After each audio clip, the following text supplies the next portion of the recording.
Greetings, fellow investigators, and welcome back to our video podcast, Into the Darkness, where my friends and I play the Call of Cthulhu role-playing game. I'm your host, Tom Rayleigh. Tonight, we continue with Horror on the Orient Express. I will be your game master, and this is going to be episode 88. Our recap will be given by Raymond, so without any further delay, let's continue our journey into the darkness. Raymond? Thank you, Tom.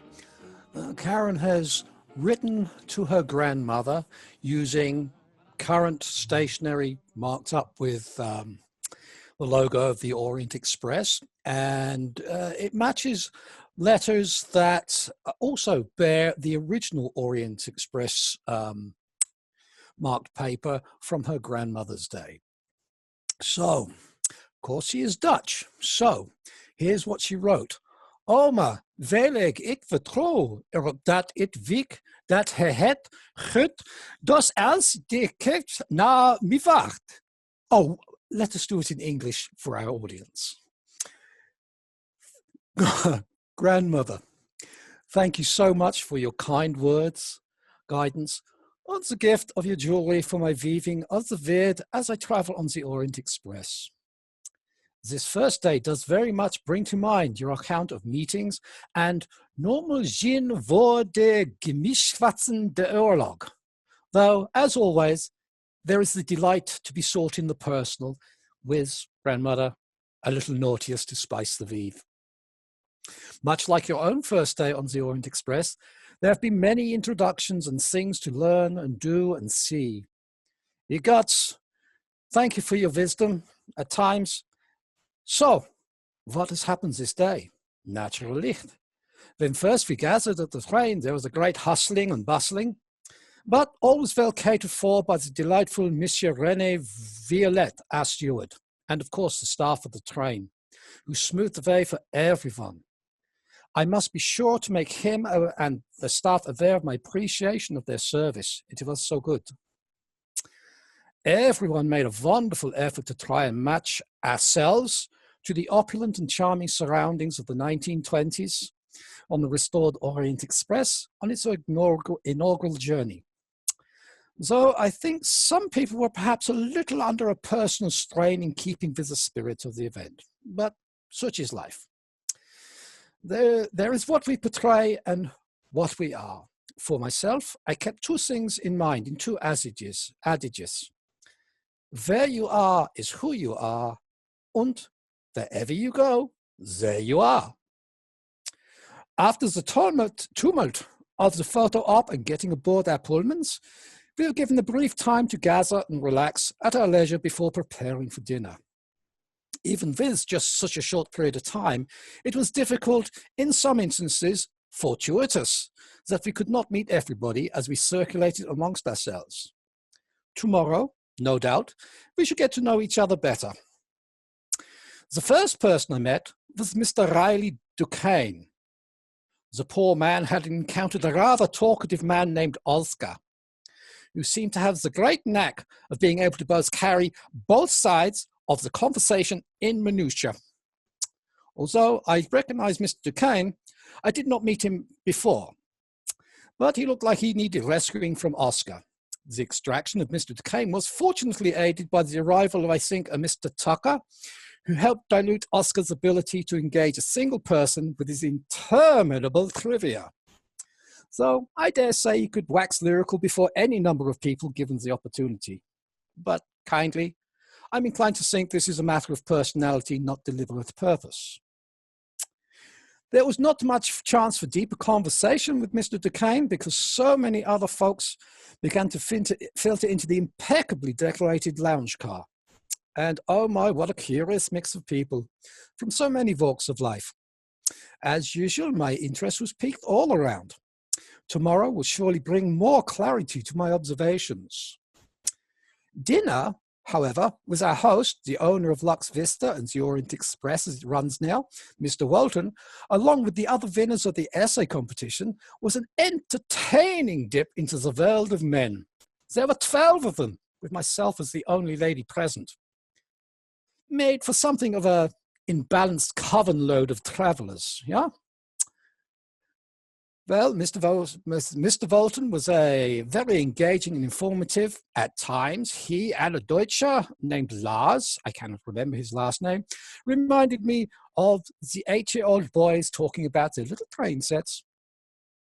However, both men were most pleasant in their enthusiasm. I was quite entranced by their passion. Oscar provided even further entertainment by assisting Mr. Duquesne and, I believe to some degree, Mr. Rutherford in understanding the intricate nature of Nerdsville. You know what I mean, Grandmother. The kind of people who get together and play role-play games online. Several of the others at the table were much more serious about themselves, perhaps taking the opportunity to commiserate on their work situation and engaging in developing business relationships. Most notably, this would be Mr. Tucker and a gentleman whose name escapes me at the moment. So forgive me, Grandma. For the most part, the others were a little more reserved, but clearly attentive to the conversations about them. I did see a Mr. Highfield and Mr. Rutherford make some attempt to break the ice with several other travelers on the train, but with limited success. Two of the others at our little impromptu covenstead were of interest. Mr. Gonzago, a large Italian man, a Venetian, I think. He would make such a wonderful addition to the Berlin Eaters. It was a delight to see a man with gusto in his life. The second man, John Walters. Well, Oma, what can I say, other than praise the mighty kindred for you and Mama's words of wisdom. A pleasant enough young man, but with little focus and a lot of infatuation. I was perhaps a little blunt in trying to set some boundaries with him, but upon reflection, I will treat his situation with more kindness tomorrow. After dinner, I did manage to have a charming time discussing the art and the lifestyles of Marissa O'Connor and, of course, her partner, Wanda Ziegler. It was an interesting and fruitful conversation. They are also traveling on the Orient Express, but not as essay winners. There are many people here who are well-dressed, but not part of the party, as it were. Amusingly, I did catch Messrs. Duquesne, whatever it is, Elmer. Duquesne, Rutherford, and Highfield glancing at us and having a little sniggerfest. I do not know if this is this time of year. I know when Oktoberfest and Beerfest is, but Sniggerfest. Anyway, confirming once again that in some aspects, men are just little boys at heart. Well, Oma, it has come time to retire, so I shall close this letter and tell you more in the morning. Postscript. Oma, last night I had a most vivid dream. All the sights, the sounds, the scents, the feelings, the flavors came across most strongly, and yet I cannot recall many of the details after waking, which in itself is a little unusual for me, and puts me in mind of some of the things that you have so delicately mentioned in your diary. But for now, your loving granddaughter Karen, veas thu hail, Oma, Karen. Excellent. All right. So you wake up fairly early in the morning. As I said, you feel refreshed. After you wash up, Monsieur René Violette, he comes around to your rooms and asks you if you would like, where would you like to eat for lunch? We need to make reservations. Now, for the sake of the game, maybe you should all eat in the same place. But you've got the Asian food, the seafood, or the North Star, which is international cuisine, mostly French food. Well, Karen has a preference for fish, as they say. So, Asian sounds good to me. Fish, Asian? Oh, You can get fish Asian food, you're always hungry an hour later. What do you think, Mr. Highfield? Okay, now I've got the German accent. You know, I'm trying to think. When I think of breakfast, I do not think of Asian food. Sure well, this is for lunch. Oh. You're going to have breakfast in your cabins. Oh, okay. Sorry. but he needs to make I'm flexible. Whatever the group decides, Well, I'll tell you what. Let's go for Asian, because I did look at the Orient Express website, and it did come out that there's a lot of smoked salmon and such like that. I was going to say Asian has quite a lot of seafood cuisine as well, so it's kind of the best of both worlds. Yeah. Do you agree, Monsieur Tucker, Monsieur Rutherford? Yes, that sounds fine to me. Oui, I shall put you all down for the Asian restaurant. so this is still on the train, right? Are we scheduled to arrive? You will be arriving in. Now I'm going back to German again. You'll be arriving right on time. Just like last night with the southern accent. I just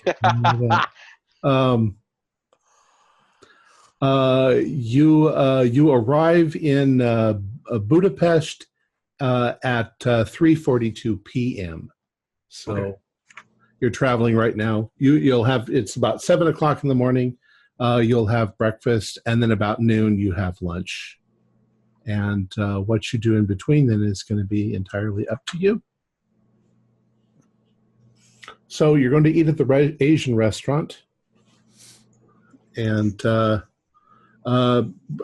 breakfast is brought around each to your rooms. Yeah, there's a cart, so you can have whatever you want. I mean, it's eggs or bacon or sausage or I don't know what continental breakfast, muffins, things like that. Oh, obviously the smoked salmon and whatever was on that menu was lovely.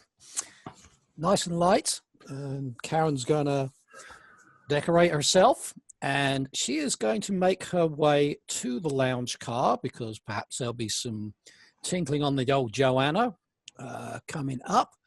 And let me see now. This is what she's done herself up for this morning. Did that share out? Yep. Cool. She's in her 1920s getup. 16. And send me that picture. Sure. Okay. So are you all going to go to the lounge? Going to mingle around? Yeah, the lounge seems good. That's where Tucker will go. Okay. Okay. Once again, when you all end up in the lounge, there are more or less the same people mingling around that you've seen before. Now,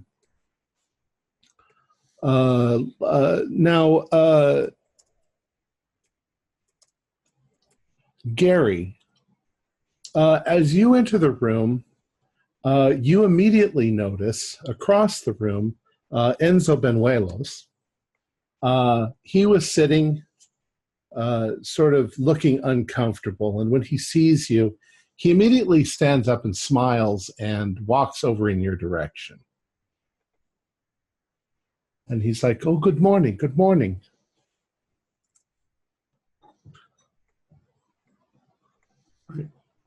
Are you unmuted or Mick? That's it. Sorry, my keyboard was temperamental there. How are you this morning, Monsieur? Oh, I'm fine. I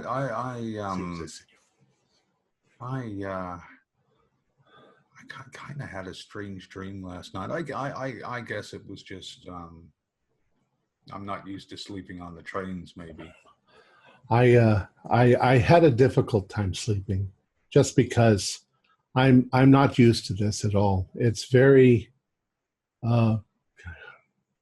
my bed at home is a lot more hard than these beds. They're very soft and comfortable. I'm used to something a little more austere. It's strange, isn't it? It's like sleeping in someone else's bed. It's not really.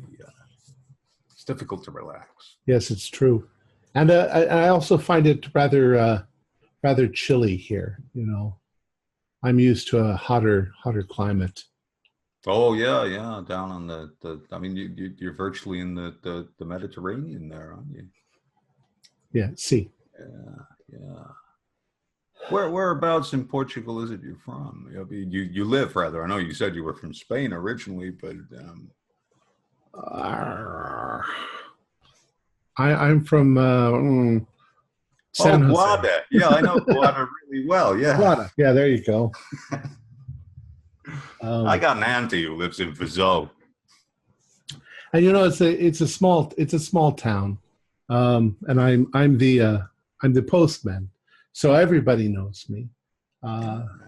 In my own town, I am a very important person. Everybody, greets me every day. It's a very, very pleasant job, but I haven't traveled in my life. That must be lovely. I wish I lived in a small town. I live in New Orleans, and at times it's a bit much. Ah, yes, that's. I've heard that it's a very large town. Yes, my wife is the one who coaxed me into writing the essay. I didn't think it was very good, but I guess that I impressed someone. She thought that I should get out and travel before I grow too old. Do you write as a hobby, or was this just a? No, as I say, I'm a postman. I don't do much other than that. I make my deliveries, and I come home, and my wife feeds me, and I have 2 children, and my life is very, very simple. But I used to write when I was a boy. He's about 38 years old. Oh, he's quite a young man, really. And I just thought, I will try. And I was quite surprised that I won. I didn't expect to win either. I thought my essay was kind of pedestrian. But unlike our friend over there, and he points over to Oscar. He's like, I didn't bring my essay with me. Yeah, he's a funny guy. He likes to talk very much. Yeah, I guess maybe he's usually starved for conversation. John, do a spot hidden. John.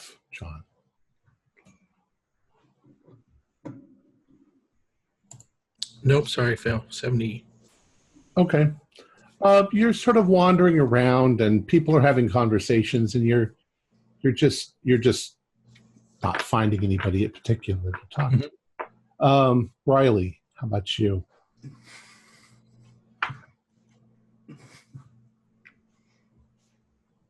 Got a 10. Okay.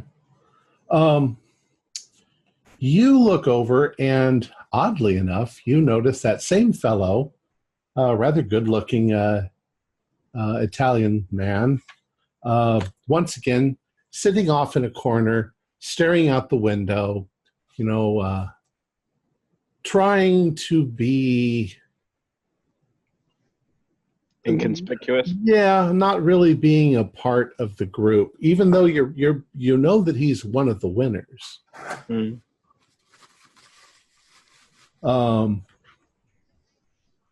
You notice him. Karine, why don't you do a spot hidden?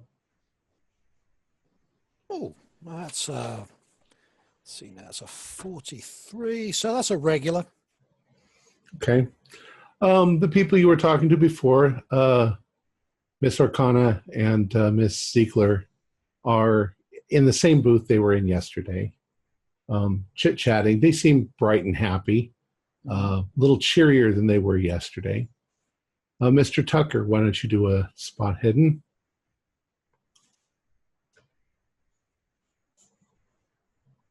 I failed. Okay. So as you're standing in there, somebody taps you on the shoulder, and it's Oscar. Oh. And he's like, Good morning, Mr. Tucker. How are you? I'm doing just fine. How are you? He says, I'm doing quite well myself. Did you have a good night? I had some very strange dreams. Oh, did you? No, I didn't have any dreams at all. It was pleasant. I don't know. I'm somewhat overwhelmed by all this. It's like something you'd see in a fantasy movie, you know? Oh, the train or your dream? I guess kind of both. I guess they kind of bleed over into one another. Well, I'm sure you watch a lot of those movies. You know, they get down in your subconscious there. Yeah, I suppose that's true. You know, there's quite a few versions of like horror on the Orient Express, but I don't know. This was like almost like being in another country. I mean, it was like being in Morocco or something like that. It was so. I have to tell you are in another country. Well, that's true. That is true. I don't want to think too much about the dreams. They're just dreams. Nothing to worry about. After a few minutes, coming down the hallway and entering into the lounge is Mr. Milton, the billionaire, the guy who did this all. And he comes in, he sees everybody, he says, well, everyone, how are you enjoying the train so far? Well, it is quite lovely, as I said the other day. All your accommodations are good? Oh, Mr. Yes. I think this is a wonderful, wonderful journey, and I must extend my thanks to Monsieur Violette and his staff, doing an impeccable job. Well, I pay him enough. They better. Yeah. Well, perhaps he's doing it a little more from the heart as well as from the checkbook. Well, most likely that's why he got hired. There was always a sense of, how shall we say it? This was a privilege to actually be on this kind of train. So you're all having lunch today, yes? You've all made your reservations? But of course. We should be arriving this afternoon in Budapest. We've arranged for you to stay in the Sofitel Hotel in I believe that is in the Buda side of the Danube. And tomorrow you'll be going on a tour of the city.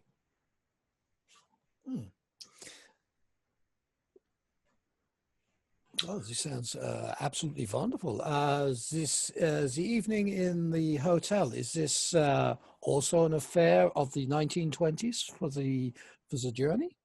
Well, it's whatever. You know, we're doing it so that you can have a chance to relax and clean up and have more amenities than unfortunately the train doesn't carry, simply because it's from that period in time. But is everything okay? Are there any questions you'd like to ask me? I'm afraid that this afternoon I do have some business to take care of. So I'll be in my cabin if anybody needs me. Which is your cabin? My cabin is all the way it's the last cabin in the train. And I will be of course joining you for lunch and dinner. Wunderbar. Gefährlich. So if that's okay, then I'll see you all in a little while. Thank you very much. Yeah. He turns around. He says something to one of the stewards as he's leaving, and then he goes right back to the direction he came. So if you got your cheat sheet, he's all the way there at the very end of the train. Well, he's not at the end of the train. He's at the end of the sleeper car. The end of the train is the luggage car. The gentleman who's sitting by the window, does he have a drink near him or something like that? Yeah. He's got a drink. He also looks like the kind of a guy you'd really expect him to be smoking a cigarette or a cigar or something.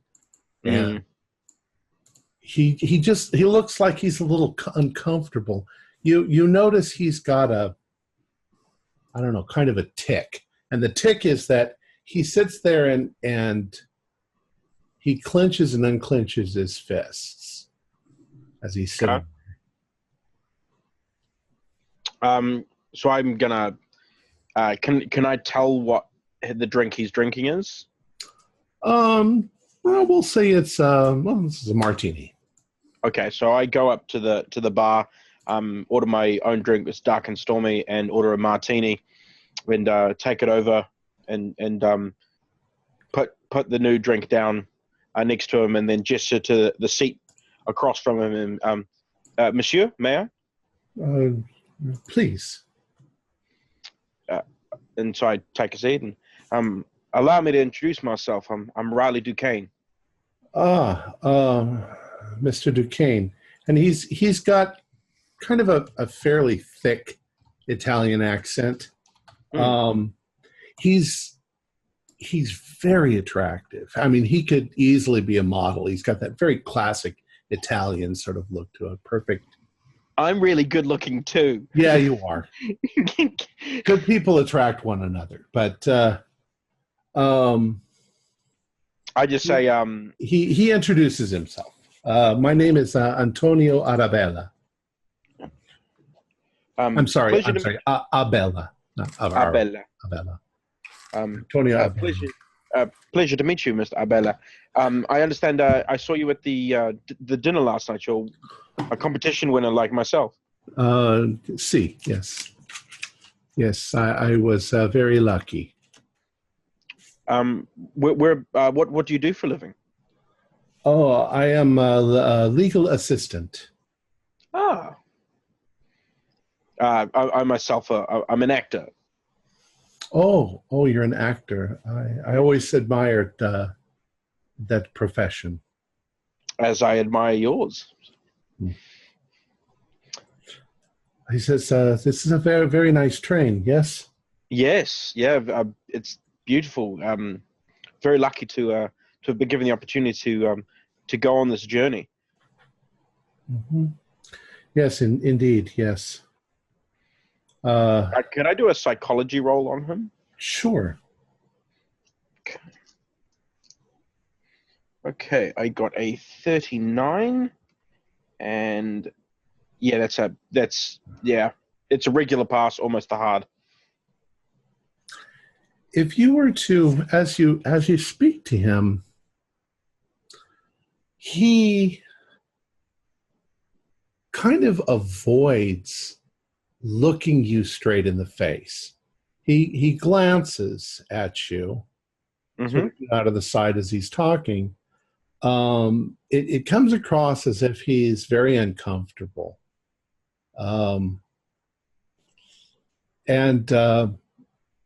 He looks out of he tends to be preoccupied with looking out of the window. You know, maybe it's just his personality. Maybe he's kind of aloof, but there's more to this man than what he's willing to give up. Yeah. But he thanks you. He thanks you for the drink, and he says, of course, we must not drink too much. Yes, I agree. Just out of interest, you said there was a couple. There was a younger woman and then the older gentleman. Yeah. Are they in the lounge car at the moment as well? Yeah, you see them over there on the other side of the bar. Okay. Cool. They seem talkative with one another. You can see that he's being. It's a weird sort of feeling you get from them. Yeah. He seems very much like a distinguished, like I say, an older gentleman, and very Italian for a man. Yeah. You know, very nice suit. His hair is perfect with some gray in it. Very much like, you know, who's the movie director? The Italian guy. I can never remember his name. The famous one. Fusellini. Federico Fellini. Fellini, yeah. He reminds you of Fellini. Okay. She's very pretty. Model, you know, like I say, she's built like a model. She probably is a model. And he's very sweet to her. But there's a kind of a father-daughter almost thing there, you know, because he's treating her the way, in a very stereotypical way that an Italian man treats a woman, you know. Right. Kind of condescending, you know. There's nothing to worry about. In fact, at some point he says, you can sort of hear him say, there's nothing to worry about. And he's, you know, holding her hand, trying to, and she's enjoying herself. She's drinking, but she does keep having that little look of concern that comes over her face. Something's obviously going on between them. Right. They're not contest winners, but so I turn back to Anthony, and I say, do you know anyone else on this train? Not really. I mean, I recognize a few people from, you know, the magazines, and he looks over at O'Connor, and he says, I believe that is Marissa O'Connor, the artist. And he looks actually over at the woman that you just looked at, and he says, I believe that is Antine Chantel. She's in all of the magazines. Is she a model? Yes. She models clothing. I believe she has a perfume line. Yes, I know O'Connor. Her partner came to see me in my play, and came and saw me afterwards. And if that is Antine, then that would be her. How do you say it in America? The sugar daddy. Yes, I was getting that vibe from them. I think his name is Henri. I don't remember his last name. Guillemette, something like that. I see. Well, you're a fountain of knowledge, my friend. Well, they are famous people. The rest of you I don't really recognize. You are the winners. Well, we are all winners of the contest. I expected to see some famous people on board the train. Well, yes, and the train does have that illustrious history of famous people traveling on it, for sure. Yeah. Well, I'll leave you to your devices, monsieur, and please don't hesitate to come and speak with me if you ever need some company. Thank you for the drink. My pleasure. And I get up and go to the bar, and I'm sort of, I've gone close enough to the bar that I can maybe overhear a little bit of the conversation of the couple, but not close enough that it's going to kind of get them to be necessarily very aware of my presence. It's a train. I mean, you're always within 6 or 7 feet of everyone else. Go ahead and do a luck roll. Okay. Is there a lot of noise inside the train, or is it well insulated? 05. Boom. Okay. Can we hear the? You can hear the clickety click of the wheels, but it's not very loud. In fact, it sort of put you guys to sleep last night. At first, you thought it was going to be really annoying, but after you listened to it for a few minutes, it just like put you right to sleep. Mm. It's repetitious and it's rhythmical, and the train's not stopping. I spent the evening on a train one time that stopped at every station, and it was like just when that clickety click would get up to rhythm, it would slow down again to get to the next station. but there is noise in the train. There is all the people chit-chatting, and there's some light music. Maybe somebody has stepped, one of the stewards is sitting at the piano and doing a little bit of piano music. Finally, yes. Karen had been looking a little wistfully occasionally at the piano, seeing if anybody was going to play it. So she's enjoying that. But she's actually spent most of the first hour or so out there after having greeted Marissa and Vonda.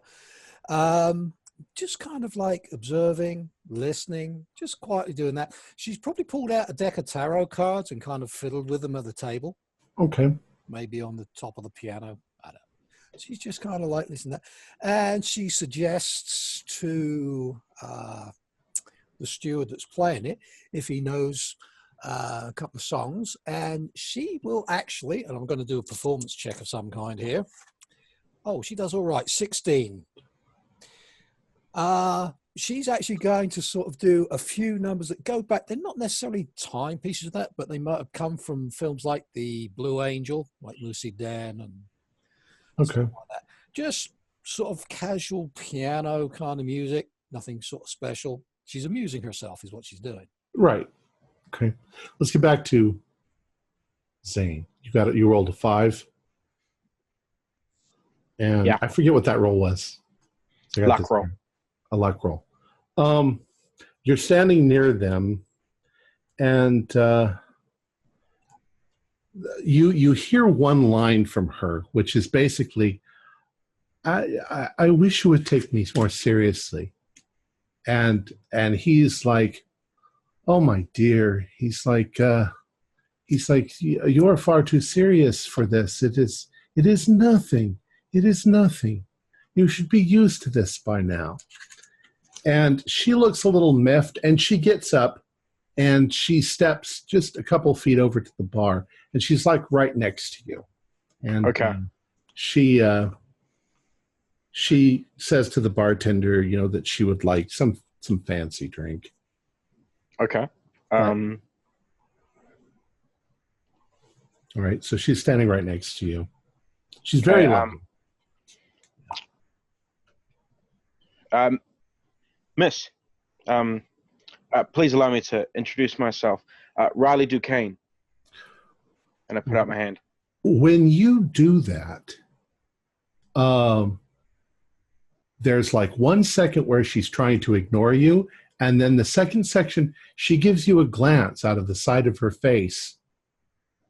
She looks like she's a little nervous. Okay. And she says, yes, as you do that. She doesn't shake your hand. Okay. I'd say I recognize you from the magazines. You're a very good model. I've seen some of your images, and you're very, very talented. And about that time is when the bartender hands her the drink. And she looks at you. Now you can do a psychology roll on that one. Okay. Sweet. I got a 61, and I'm going to use one piece of luck to pass. Okay. The blood almost drains out of her face when you say that, and she quickly takes her drink and sort of backs away from you and goes back to where her boyfriend, male friend, partner. Yeah. But she keeps looking at you, and there's an honest look of fear in her eyes. Okay. So I look around the room, and I look for the men who I was sitting with the night before, who competition one is. I believe it was George and Garen. We were discussing Karina's history. So I try to see if I can see either of them around the room, and I'll go and sit with them. Okay, you see him over there. Okay, so with the piano being right by the bar, I've probably seen this interaction. I'm not going to say anything or do anything, but I'm just kind of looking and observing. I'd like to do a psychology roll on Etienne, whatever her name is, Miss Chantal. Oh, okay. Go ahead. Okay. Oh, psychology. Where are they? Okay. Oh, I've got 12 out of 65, so that's an extreme. Okay.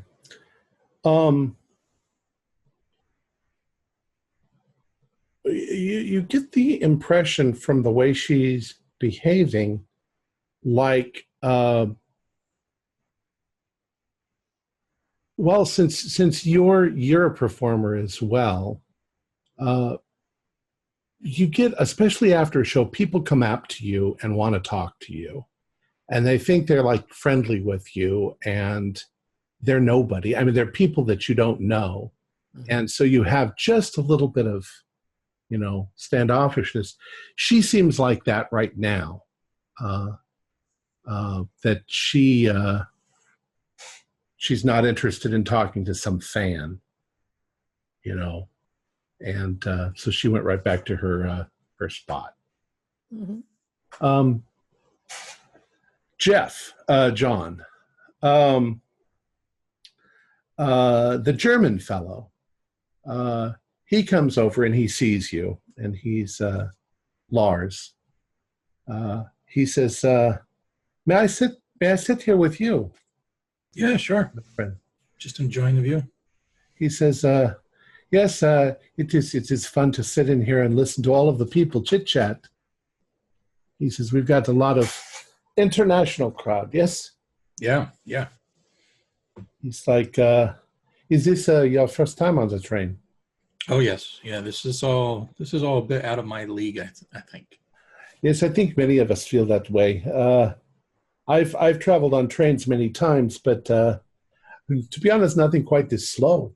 So Germany, we have the bullet train, which goes very fast, and this is a very old mode of travel, but interesting and fun.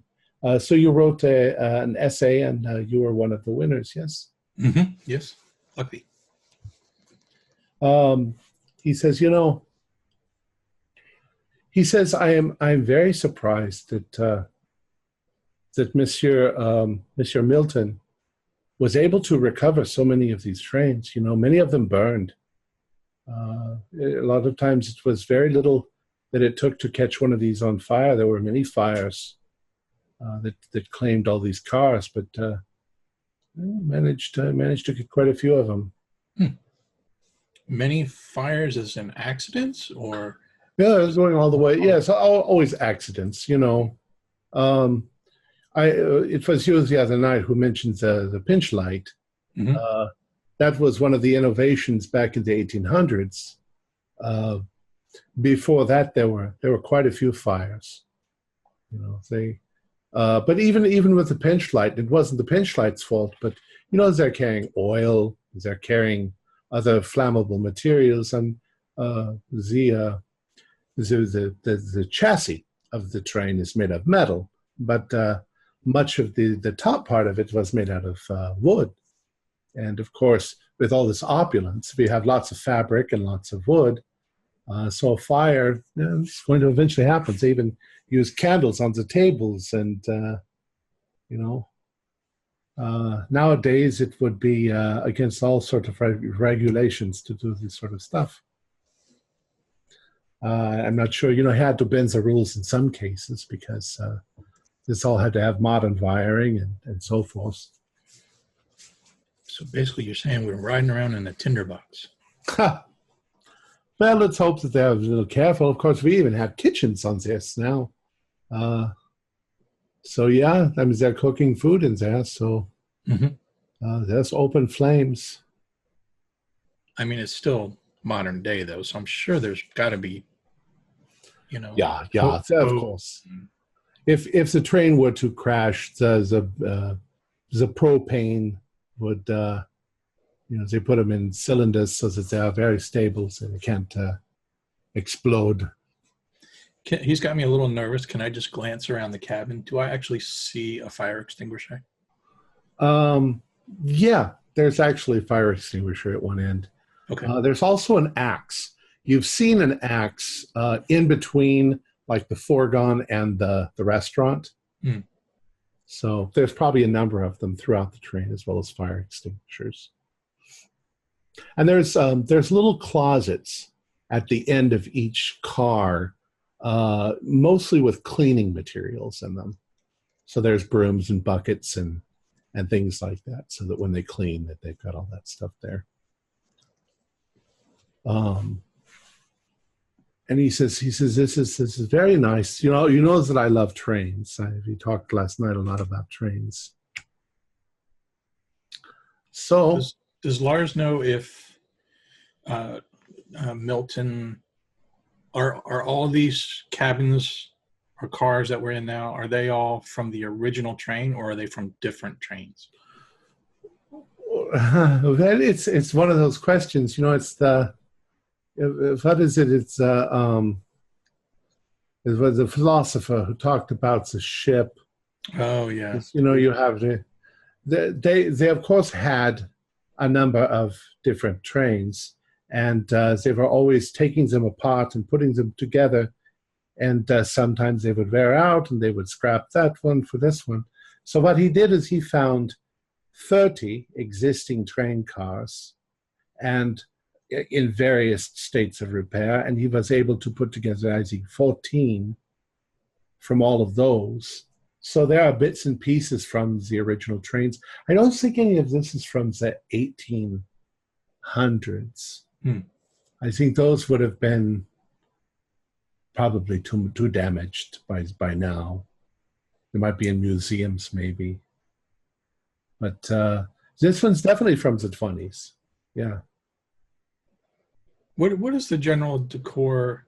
Did he model it after a certain time period? Like, are we in like the 1920s or? Yeah, this is 1923, I think. And aside from the light bulbs, which are modern, those are not fluorescents, which is good. That would have been just horrible. If got on this beautiful train and had fluorescent lights, it would have been like, oh my God, what a horrible choice. But the electricity is modern, and so it is what is hidden from our eyes, that is modern. Mm-hmm. But I do believe the chassis, the bottoms of these train cars, are original. They take a lot longer to wear out. They're metal, and of course the engine is it's a model. It is a full size model of the original, but I think that it's probably diesel. I don't think that it's running on steam. Also, there's a tender, so maybe they're still. I think that's for show. I think it's for show. I can't imagine men up there with shoveling the coal. There's probably a large, giant Tesla battery underneath the coal. Yeah, that's the kind of thing you find at Disneyland, but not in real life. They're not going to go all the way across Europe on shoveling coal. Things, the environmental issues would probably come up, and they're not going to let them do that. Just like they don't let us smoke on here. That's very strange. So, anyways, you guys have interesting conversations. If you guys want to have more conversations, you can go ahead and tell me. But we can move on to lunch. Can I just ask one other question? I don't know if this is important, but I was looking at the map to see where Budapest was. We left from Paris, right? Correct. And I'm noticing that Budapest is like at least halfway. So are we traveling that whole distance in that one day time? Yeah, because you're not stopping like in Lausanne, and you're not stopping in those other places. You're just going straight through. Okay. All right. But at some point during the morning, you probably pass through the Simplon Tunnel. it's just not that important, So, lunch comes, and it doesn't come. You guys work your way through the train. Now, the Asian restaurant is way up in the front of the train. So the various cars are all a little different. Of course, the sleeper cars look pretty much, you're walking down a little hallway.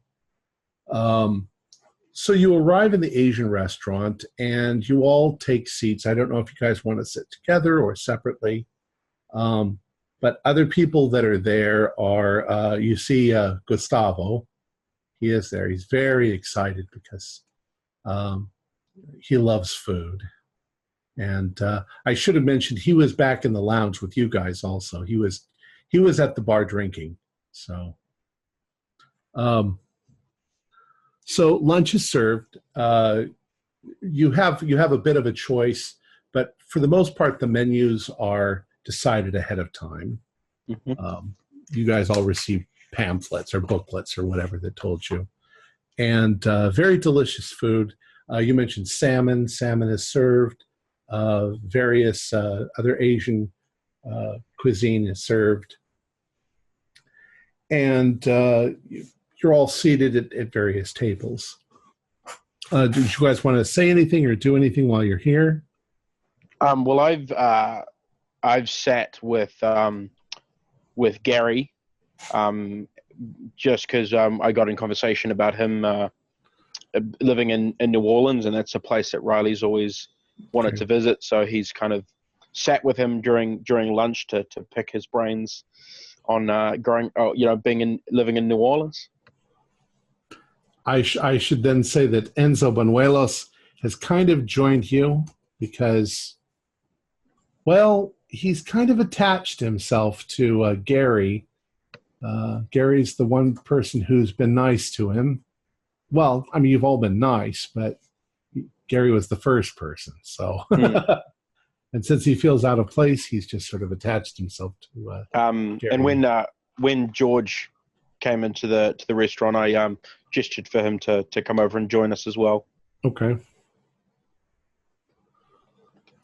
And Mr. Highfield, are you going to join them? Karen? Okay. I'm not too sure how many. I was looking at some of the pictures. I'm not too sure you can get too many people around the table. Yeah, I think it's normally about 4. Yeah. So you guys are sitting right next to him then. Okay. Well, I'll tell you what. If they're sitting at a 4-person table on the right-hand side of the table, I will sit at a 2-person table, probably initially on my own. Okay. We can actually talk across the aisle. Should Sure. Talk. And various other people are in here. Gonzago is over here, and a few of the others, Walter and Lars, and some of the other people you've chit-chatted with. The meal's delicious.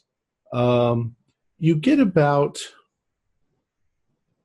15 minutes into the meal, and you hear a rather loud Gonzago say, I want to speak to the waiter.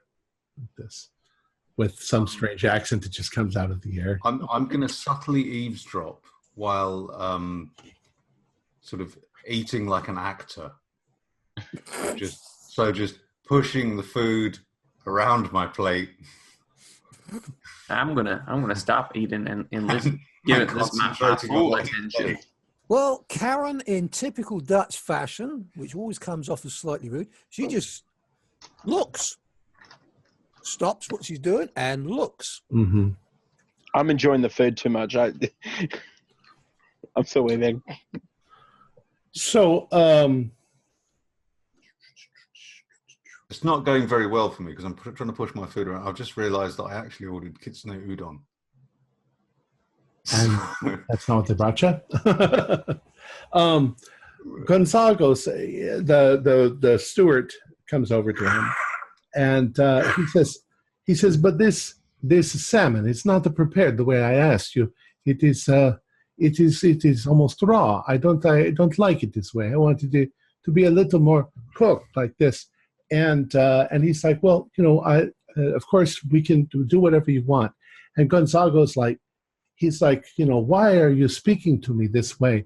I want to speak to the chef. And you can tell that he's a little drunk. Okay. And he's like, Monsieur, we'll fix whatever you want. He says, no.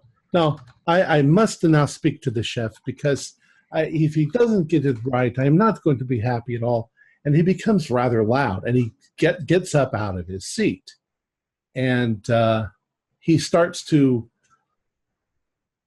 force his way, because he's a rather large man, down the center aisle, and he's heading towards the kitchen. And the steward is like trying, oh, please, senor, please sit down, sit back down. We will bring you. It's like, no. I must speak to the chef. You guys want to do anything? Yeah, I'm gonna stand up, and I'm gonna try to go help the steward and say, now listen here, mister, I think if you just settle down there and sit back down, this will all go over so much better. Who are you? I don't know who you are. You are not the chef. I want to speak to the chef.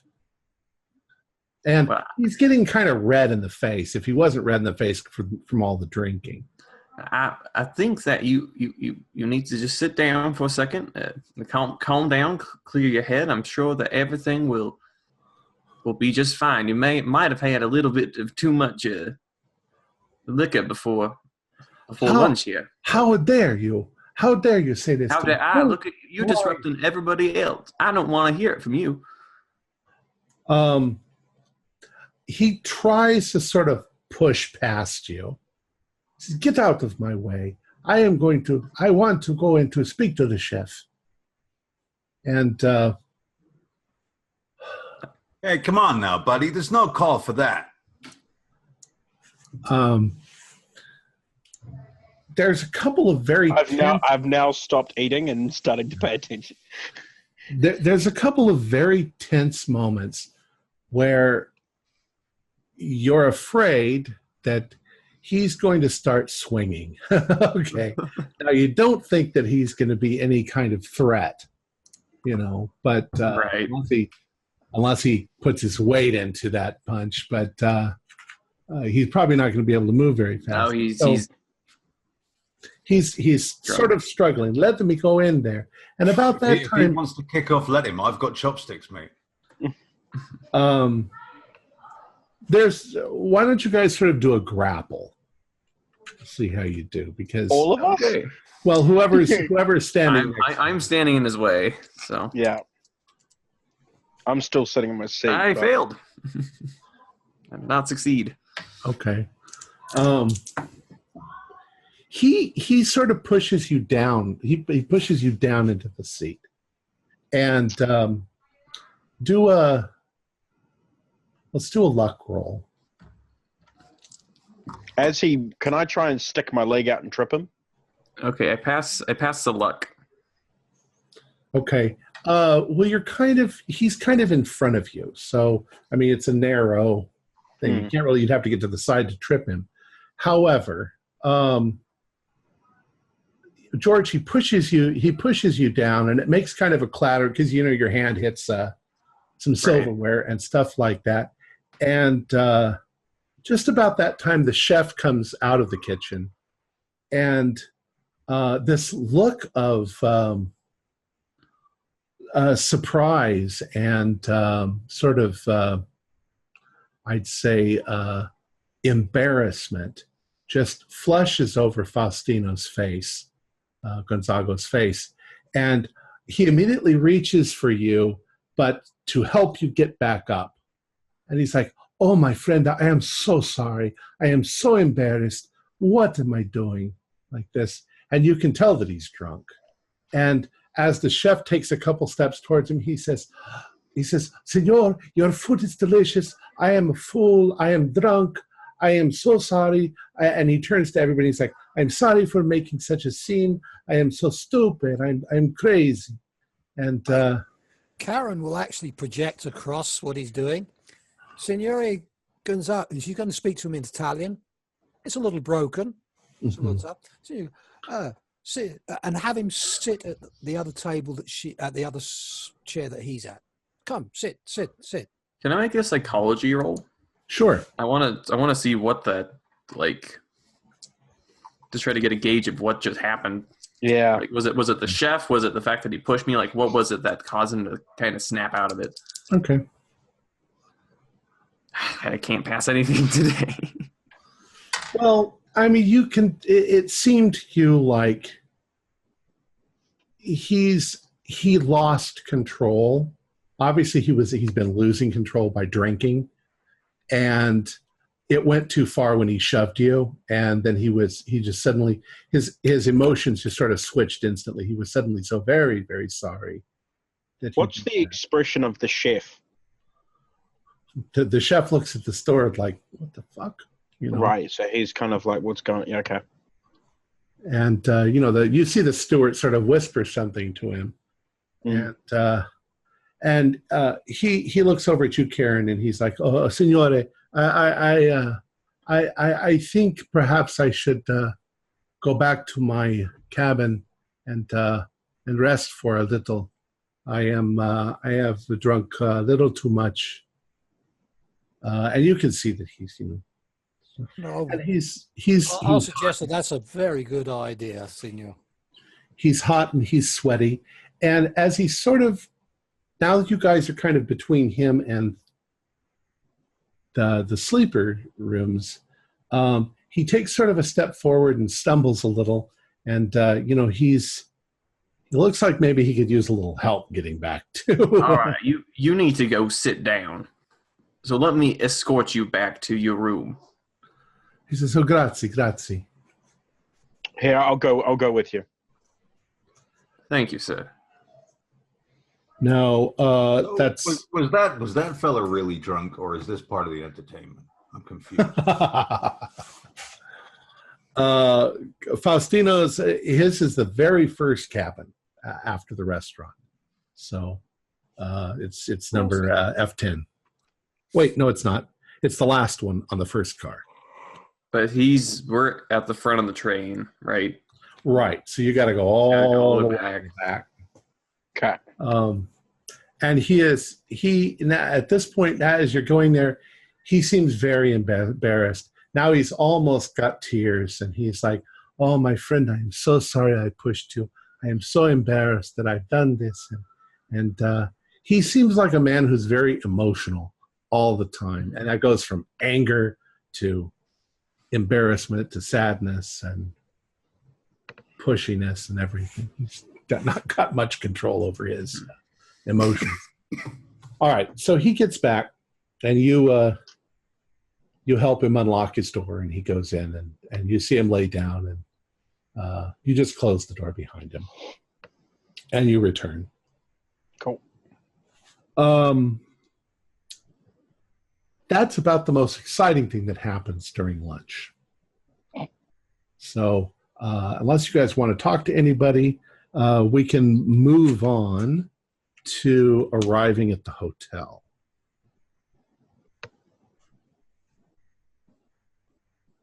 Did you not see how Karen was dressed? I think that was the most exciting.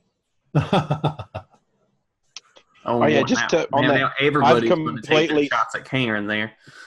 You're going to have to go. I've completely stopped wearing 1920s stuff. Like, I wore it for the first thing, but now I'm just wearing kind of more relaxed. Still looking nice and respectable for the train, but not making an effort to be 1920s. Okay. I didn't pack anything else. I didn't know that we were going to be staying in a hotel. Oh yeah, you did. It was all part of the itinerary. So. I knew that we'd be staying in a hotel, but I just didn't bother packing anything else. Okay. Well, you'll be in Budapest. You can buy clothes if you want to. How much money you've got. All right. So around 3:42 in the afternoon, the train begins to slow down. It pulls into the station in Budapest, Hungary, and your things are transferred. The things that you want to be transferred are transferred to the hotel Sofitel for an overnight stay. Now, Budapest is an incredibly beautiful city. So as you're pulling in, let me open this up. The Danube River, the beautiful Danube, goes down the center of the town. And on one side of the city is the city of Buda, and on the other side is Pest. And it used to be that there were that there were no bridges linking the two cities.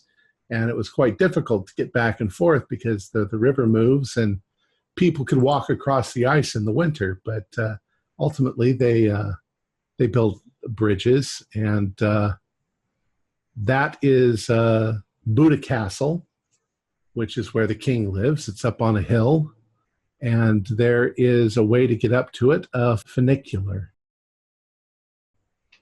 Little thing that goes up the hill. And so you will be able to tour all of that tomorrow.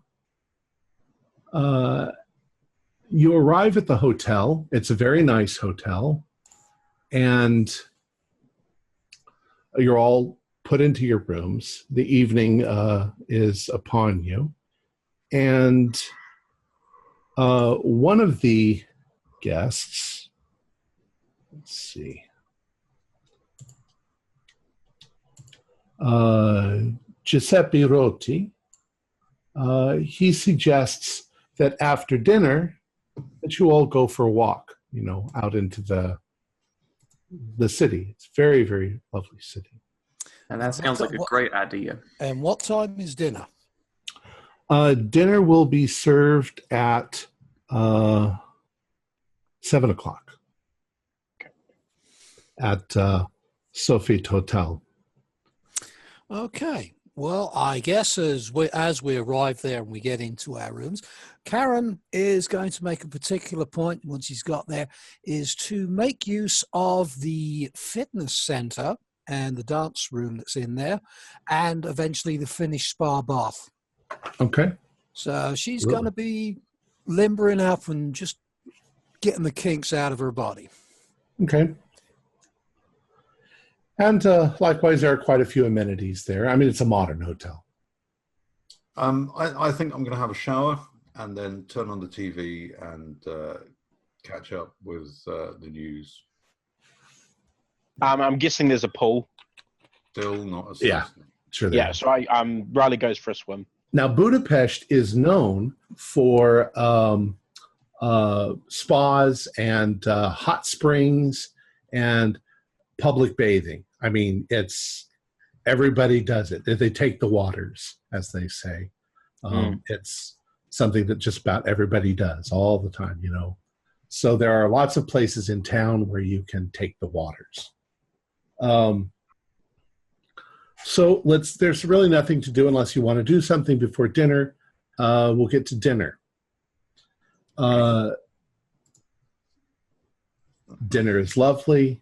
The meal is lovely. And once again, I don't think that you need to do a spot hidden or a listen roll for this, but once again, there's a booth over here, and you have Auntie Chantel and her sugar daddy. Yeah. And you hear her beginning to raise her voice. And she's like, but you never pay attention to me. You never pay attention. And he's like, my dear, please, we are in a restaurant, And he's like, no. He says, this has become very serious, and you don't believe me. And I'm afraid that something's going to happen. And he's like, nothing will happen. Why do you think that? And she's like, because, this is not the same as everything else. And he's like, he says, you make everything into a big, dramatic thing. It's just, enjoy. We're in Budapest. It's impossible what you're saying. And she's like, I can't take it anymore. And she gets up from the table and she throws down her napkin and she storms off, probably heading up to her room. What is it about this trip that is making people get so angry? I'm getting real tired of it. And with that, I stand up and throw my napkin. Mr. George Tucker.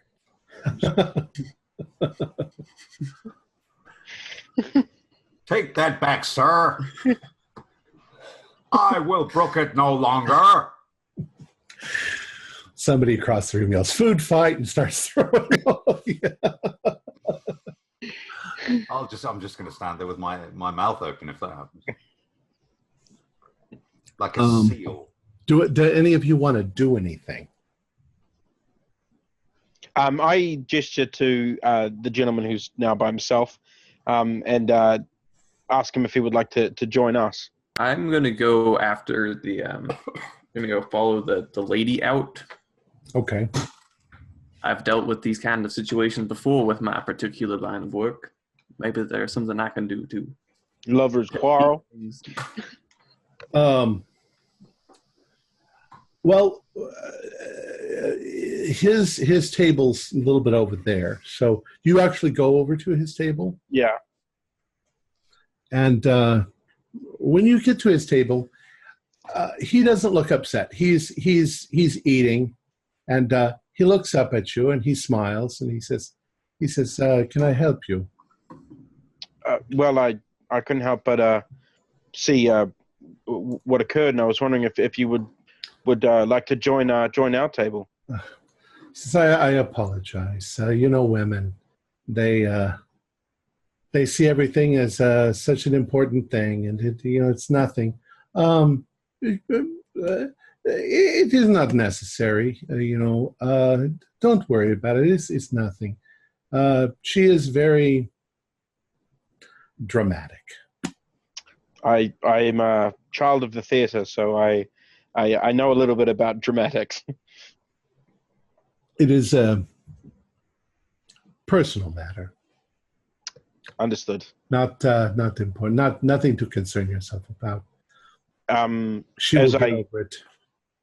I sort of nod, and as I turn to go back to the table, it's at that point that I see George run off in the direction of the girl and go, oh, I don't know quite like how he handled the last altercation, so I not like running, but I hurry off after him to try and make sure that he doesn't get thrown to the ground again. Wrestle her to the ground and beat I come back and just like trying to stab him in the face with a stiletto or something. As George is getting up and following her out, I will actually lean out from where I am, just with my hand lightly to George. Leave her be. Excuse me? Just leave her be. I'm sure that you might be. Oh wait, so George hasn't gone.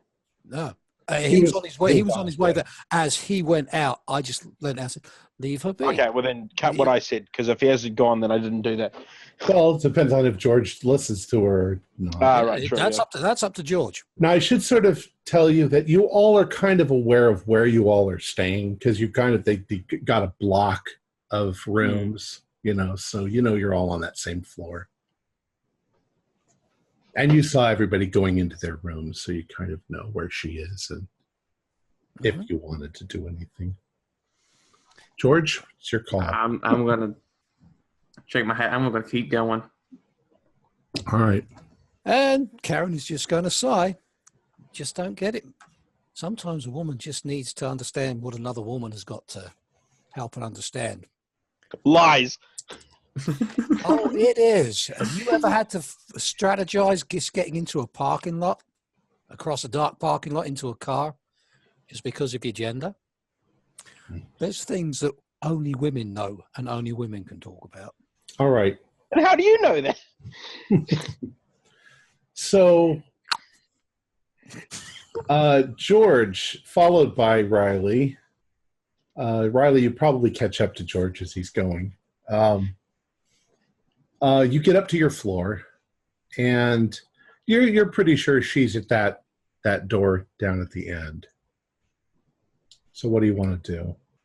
So as I catch up to him, I fill him in with I fill him in on my previous encounter with her, and explained that when I mentioned that I recognized her from her modeling from the magazine, she almost looked terrified. So I kind of tell him to tread carefully. She seems like she's not very trusting of strangers. Right now, I don't know what kind of state her companion has put her in, but I've seen this many times before. The fear that comes from certain types of relationships. Mm-hmm. Okay. So by now you've gotten up to where her door is. It's closed. Just, Miss, go away.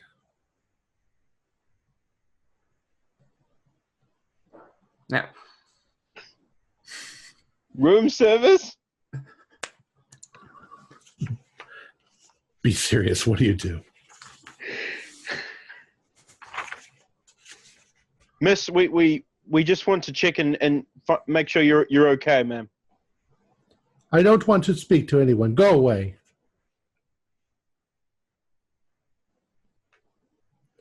I can hear you out there. Go away, or I will call security. I sort of look at George and sort of kind of gesture like we should probably go.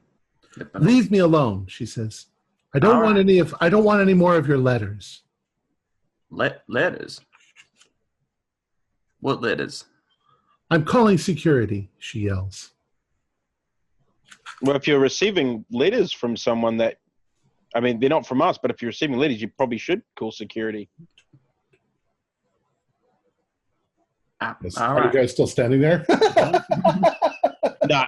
I have walked off. I've followed after him. Yeah, and as you walk out of the corridor, you pass Karen, who's just looking at you like, told you.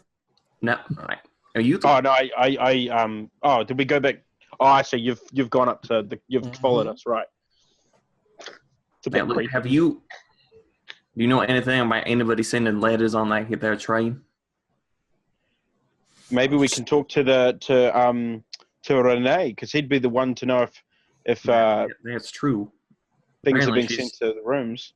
She's feeling harassed by some letters. Seems to be what she's upset about. Now I don't know who would be sending the letters. Maybe talk to her husband, or the man she's with. Maybe because it seems to be an argument that she was having with him. So perhaps he knows more about it. And then I sort of said to George, "Are you some kind of detective or something?" No, I work in family law. Ah. I see a lot of relationships that don't work out quite often. I see. A lot of emotional clientele. Now, it would appear to be that she would call security because she thinks the Wood's the one sending her letters. She might be being threatened by somebody. And if she's receiving letters on the train, it means it's someone on the train. Yeah, somebody knows that she's on this train, knows to send the letters, and I just can't sit idly by and just watch this happen to somebody. Well, she's somewhat famous. She's a well-known model, so everyone potentially Perhaps on there's some kind of stalker of sorts. Yeah, that's what I was going to say. Perhaps we should be on the lookout, but we should definitely talk to her, the man that she's with, to maybe find some more information. Yeah, and talk to Renee, see if he has ever delivered anything to her on behalf of someone else, or. I know I'm not there, but can I make an observation? Mm-hmm. George, with your accent, I'm assuming your voice is somewhat familiar from the group, or unique from the groups, I guess. Yep. Would that be fair to say? Because she actually, all you did was knock on a door and ask about her well-being, and she kind of accused you personally of sending letters. How did she know? It could have been anybody. That is, unless, I mean, that's assuming she's heard the voice of the person she's getting letters from. If she's getting letters from someone who's anonymous, she would never have heard any voice. She's just assuming that these men that followed her. And it seems to me that she's responding the same way as she did the first evening. So I'm thinking these letters are before the train journey, and it was baggage that came with her. Hmm. So anyway, I will add. as these two guys go off, I'm going to eventually get to Etienne's door. Yeah, there's another person on the train that we know with a southern accent, and that would be Oscar as well. I'm not the only one. Yeah. Mm-hmm. And he seems to be the kind of who might do something stupid. They might have a shrine in his basement. Yeah. Her name is Antine. Are you going to her room? Yes, I am. I'm going to knock softly on the door and speak in French and say, Etienne, my name is Karen de Graffin. I'm a fellow journeyer with you. You saw me at the piano this morning. Who are you? Go away. I don't want to talk to anyone. And you can hear that she's crying. And again, I'll repeat her name and speak. And I'm speaking softly, but obviously loud enough to be heard through. It says, sometimes men, they cannot listen.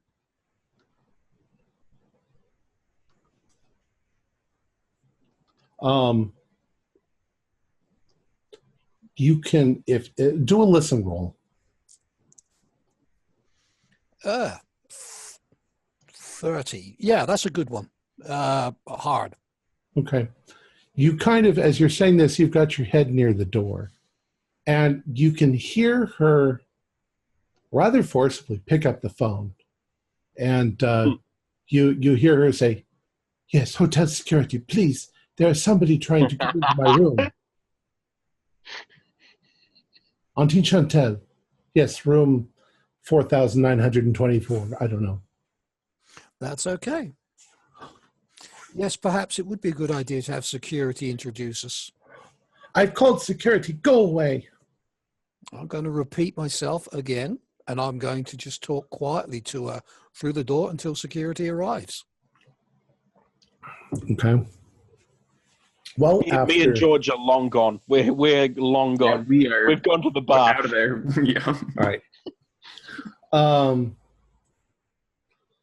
After about 5 minutes, the most, two security men from the hotel, they come up the stairs and they begin walking towards you. And Miss, is there something that we can help you with? I do not know, messieurs. The lady inside is most upset, and I fear for her state of mind and her safety. Well, she called security and told us that you were out here, and she doesn't want to be disturbed. So go about your business, or we'll have to, I don't know what they would do. Detain you, or... Well, that's okay. Are you a guest in this hotel? Maybe, and I'm going to introduce myself to make sure that they know who I am or where I am, because this is a security-conscious hotel. They're going to have audio-visual of everybody banging on that door anyway. That's not in the game. Stop. And they probably don't. Honestly, they probably do. They probably do, but leave that out of the game. So, I'm going to let them know who I am and why I was there, and say, the lady was most upset and wasn't being heard, and I'm quite concerned for her state of mind. So if I understand that we should leave her alone, but I would like you to be aware that there's a condition here that you should perhaps be aware, just simply be aware of. All right. Well, please go back to your room, or the lady does not want to be disturbed. Of course. And you see one of them knock on the door, and they say security. And after a couple of seconds, as you're getting down to the end of the hallway, you can see that she opens the door about that much. And she says, "Are they gone?" "Yes, ma'am, they're gone." It's like, I don't want to be disturbed. Please. And he's like, "Is everything all right, ma'am?" She says, "Yes, yes, everything is fine." And she closes the door. So you head back downstairs? Oh, yeah, I think I'll head on back downstairs. Now, bearing in mind that Karen is definitely not in 1920s garb now. I mean, she's wearing probably some lightweight street walking clothes, chino pants, maybe a flannel shirt, because at this time of year, Budapest is going to be a bit chilly in the evenings. I think you might want to rephrase that. Yeah. I think that he just confirmed that he's a streetwalker. There you go. I don't know. This is the middle of the summer, isn't it? Or the end of the summer? No. What? Suddenly my dates are gone. September 1st. September 1st. Yeah, we're in autumn. When that sun goes down, it's going to get just a little. It might get a little chilly. Well, the sun has gone down, and you have pretty much finished dinner. Mm-hmm. And Monsieur Roti has suggested that you all go for a little stroll. You know, you can go down to the waterfront and walk along. And Mr.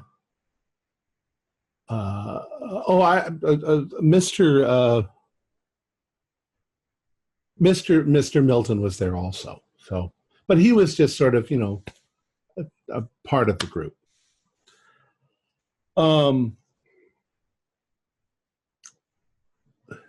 Monsieur Roti begins to have sort of a I don't know what you'd call it. It's not really an altercation. It's more of a he's of course very, very cheery. Everybody, we're going to go for a walk. But Antonio Arabella, the guy who was kind of aloof, he's like, you know, I think I will go back to my room. And he's like, come on, you know, come with us. We're going to have fun. This is a beautiful city. And he's like, no. I think I will just go back to my room. Oh, come on, buddy, you know, come with us. Come walk. And he's like, no. And Antonio refuses to come walking with you. And he just ultimately ignores everything that Monsieur Roti is saying. And he goes to his room. The city is, of course, beautiful at night, and I don't know if we want to do more talking about the city. You're going to go on a tour in the morning. So let's just say that you enjoy the evening. It's very nice. And ultimately, probably around 11 o'clock, you end up back at the hotel to go to bed. Okay.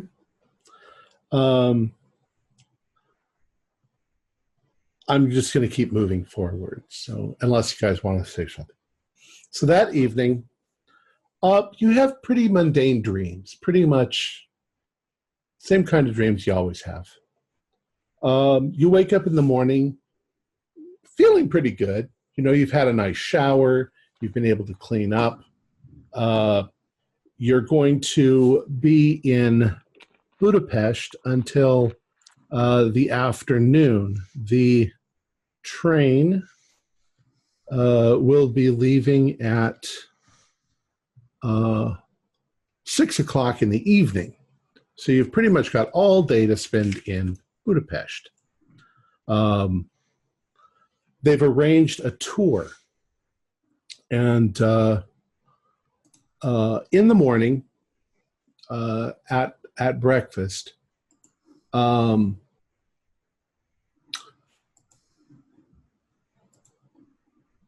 two things of significance. One is John Milton.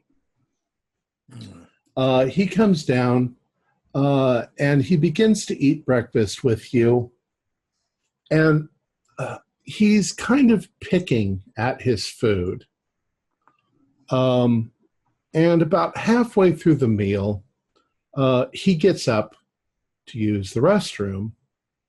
And he comes back after that, and he says, "Ladies and gentlemen, I was going to take the tour with you today, but I'm not feeling very well, and I think that I will just sleep it off. We're not leaving until this afternoon. I'm going to go rest. I may be coming down with something, a cold or maybe something that I ate didn't quite agree with me. So if you'll excuse me." And he goes back up to his room. Once again, after the breakfast, Antonio Abella does not want to go on the tour.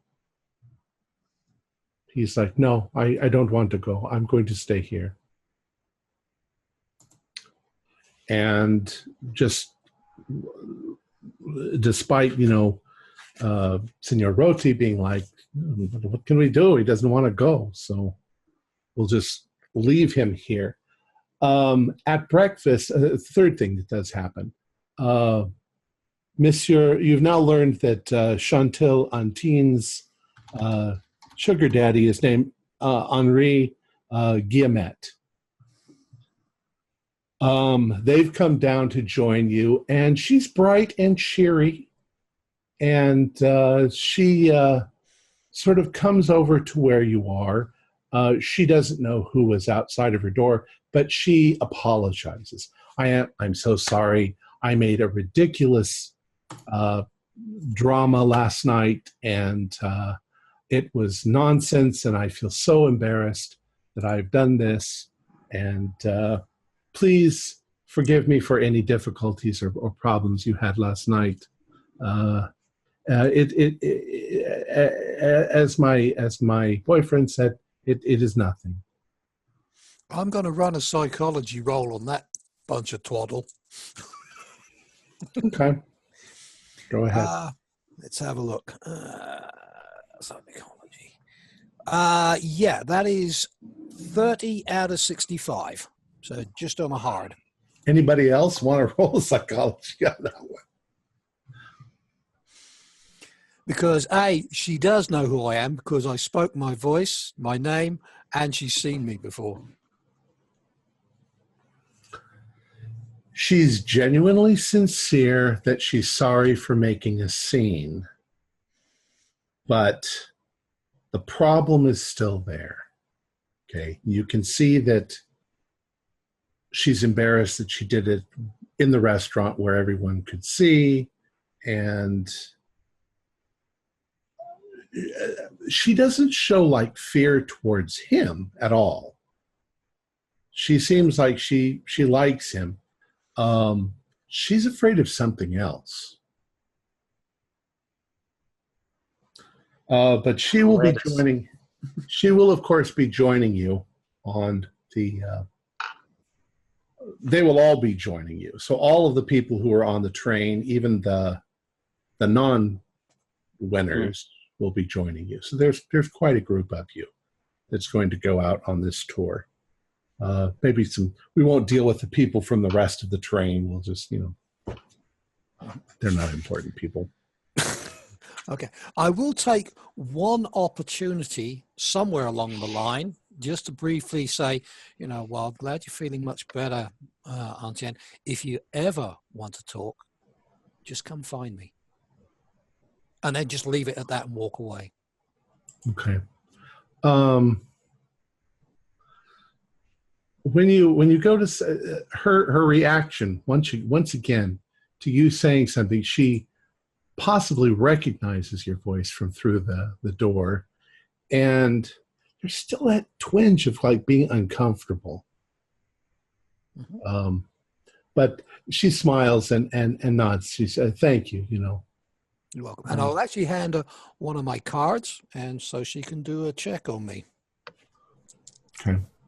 She feels. Oh, she takes your card, and thank you. I like this. But then she kind of immediately turns away. She's ignoring you. Mm-hmm. Yeah, that's all right. It was a brief, quick encounter. I would like George and Riley and Karen all to do spot hiddens. Gary, you could do one too. I passed. Same. Spot hidden. Yep, just 65 out of 65. As she's turning away to go, she does something kind of odd. She kind of glances around at all of you, and she seems to focus for a couple of seconds on John. Though John's not really at that moment paying that close attention. You know, he's eating or he's sipping some coffee, and but she stares at him for a couple of seconds as she walks by, and then she's gone. You know, with the other, she's sort of joined her own group of people. Well, her husband, her boyfriend.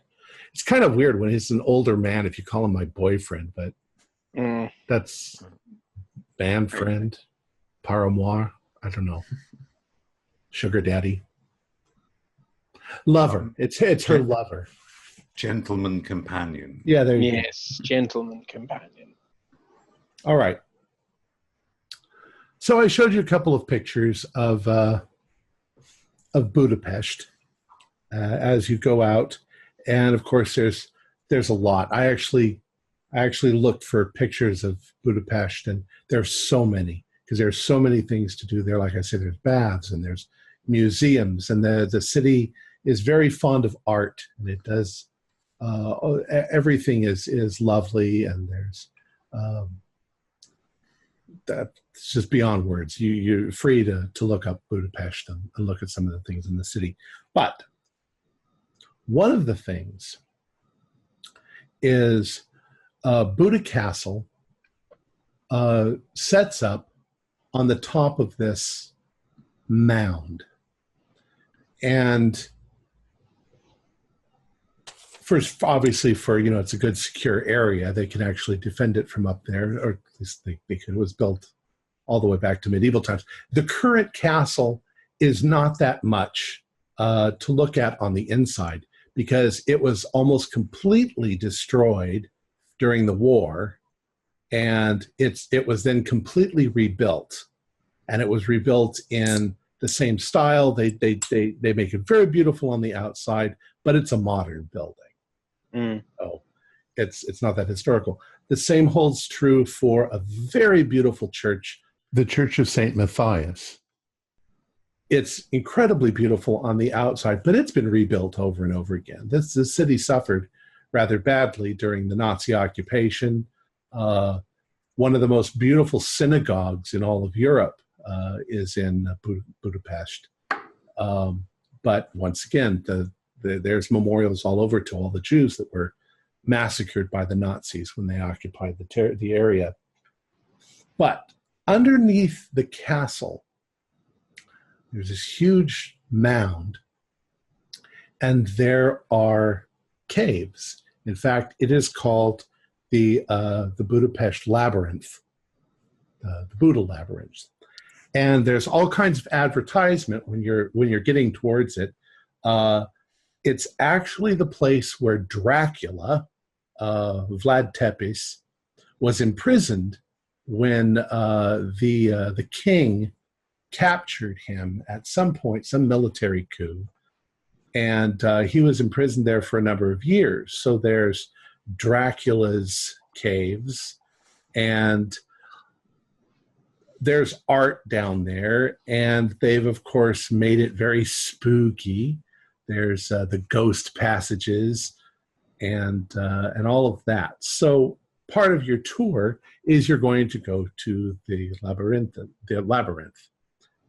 And just as you go inside, you go inside through a little archway, and you go down the stairs, and it eventually opens up, and there's a map. And the map is there's literally thousands of feet. You can walk around here for a couple of hours looking at stuff. And when you first get down in there, looks kind of like this. Hey, And was this where they filmed that movie, The Vault of Horror? I don't know. But somebody who would know would be Oscar, who immediately would answer that question and begin chatting with you about old horror movies. Moving on from there, you notice areas where there are these sculptures. Very strange, very weird. And there's kind of vague music playing that they're piping in from somewhere.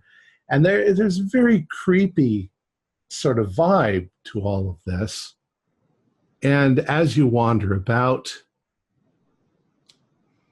it's almost as if these sculptures have been fused into the labyrinth itself.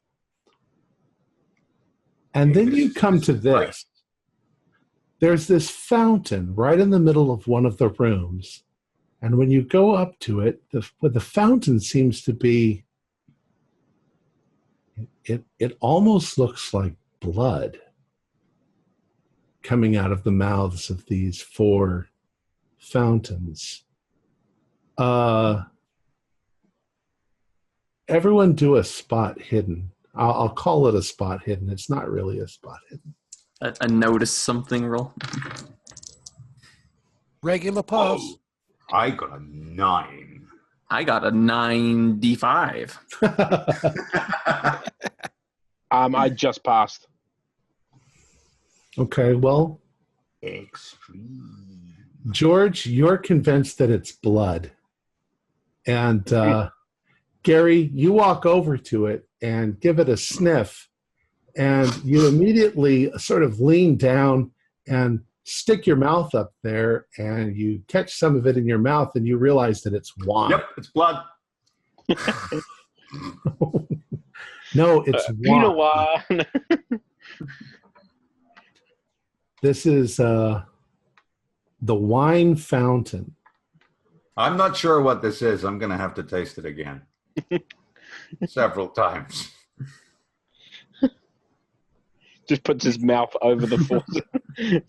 Are you saying that you're whining about it? Mm-hmm. This is it's free booze. Get in.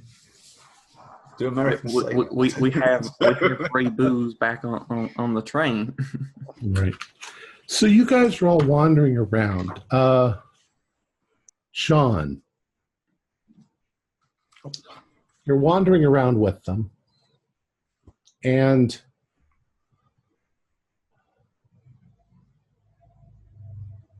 you've kind of not really separated yourself from the group, but you guys are kind of spread out as you're walking around. And you come into this one corridor, and there's somebody kind of in the shadow there. And you hear a woman's voice, and she says, Monsieur Highfield, Monsieur Highfield. Yes. Is that you? I would speak with you, Monsieur. And as she steps a little bit into the light, you can see that it's Untine. Okay. She says, Monsieur, please come with me. And she kind of leads you a little bit of away from the rest of the group, down another passage and into a cubby. And she says, Monsieur, she says, I do not know where to turn. I ask you because I believe that, that you are not involved. She says, I hope that I am right, but I am very, I do not know where to turn, Monsieur. She says, how do I begin? I have been receiving letters from a fan. I have told Henri, and he thinks that it is nothing, but it's getting out of hand. I don't have confidence that he will really do anything. He thinks I am being silly, but I need your help, monsieur. I don't know what to do. Someone is sending me letters, and I was receiving emails and some letters back in France before we came on this trip, and now I have found in my bag this, and she immediately hands you a little note. Lovely, beautiful Chantel, I grow ever impatient and angry that you continue to ignore my pleas of love and affection. One of us must surrender. I will give you one last chance. I do not know what I will do if you reject me. I will contact you soon, the love of your life. Please, monsieur, please, you must protect me. I don't know what I would do if some crazed fan. This sounds much too dangerous. You are a big, strong man, and you seem completely uninterested in me, so I don't think that you're the fan. You're the only one that I think I can trust. I don't know these other people. Yeah, I mean, I don't know. Is there anything more threatening? I don't know. Are you sure you're not reading too much into this? I don't have the other letters. They're back at my home, but he must be on the train. He must be on the train because he has put this into my bag. It was not there before. You brought your bag from France, though, didn't you? Yes, but I've opened my bag many times. Oh. And okay. It was just there. So somebody on this train is this making these threats against me. And I don't know what to do. My husband, he says, or his husband, my gentleman friend, Henri. Henri keeps telling me that it is nothing, that it is probably some freckle-faced boy who is just infatuated, and that he will just eventually go away. But this does not look like he will just go away. Yeah, I'm stumbling, obviously, because I'm not sure what she's asking me to do. So, well, okay, I'll ask her. So was there anything specifically you want me to do? Do you want I don't know. Go tell someone? Do you want me to just stay by you? Yes, stay by me. Make sure that if somebody comes to me that I can call upon you to help me. Okay, I will do my best. I'm sure it's nothing. This can't be the first time, can it, that you've gotten any sort of weirdo letters? I've gotten letters in the past, but not this threatening. This person has sent me a number of letters and emails, and now he is here,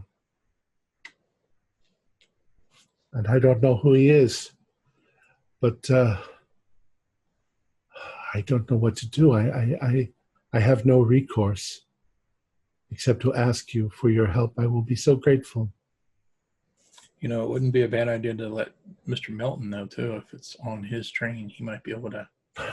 I don't want to cause any. You see, I am in the public eye. People see me in the magazines. I don't want there to be any kind of scandal. I haven't told the police because it would become public knowledge, and then, I don't want to jeopardize my career or anything like that. I just wish Henri would take me more seriously. He thinks I'm being very silly. But does this look silly? No.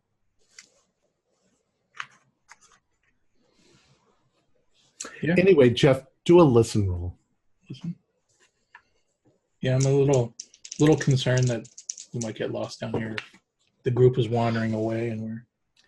No, you can't really get lost. It's kind of a loop. Oh, okay. I thought it looked like an underground city when you put it the map. 20. Yeah, that's going to be. Pass. Hard pass. As you're talking to her, you think you might hear somebody in the passage. Of course, there are people wandering around all over the place. So we're not on a. It's not like a private tour. There's other people. No, yeah, it's open to the public. So, but it also might be the group, just wandering around. You kind of just wander down there. And she, of course, shuts up very quickly, and she says, "Thank you, Monsieur. Thank you." And I'll do my best. And then, she sort of looks around and she says, "All right." She says, "As long as I can count on you." And that's about it for what happens down there. That's probably a good spot to call it for the evening. Let's go ahead and do that. Our players included Jeff Wilkins, Mick Swan, Morgan Llewellyn, Raymond Offord, and Zane Fleming, with myself as Keeper of the Secrets. We're currently producing up to 4 shows a week with music and sound effects added in post-production in order to create a richer listener experience. We provide audio-only versions of our shows free for you to download from Podbean or iTunes. If you'd like to become a patron, visit our Patreon account. Just $1 or $2 a month helps us a lot. You can find a link in the description below. Like, share, and subscribe to our channel and punch that bell icon for updates on our latest shows. And leave us some comments. We enjoy reading them and answering any questions you might have.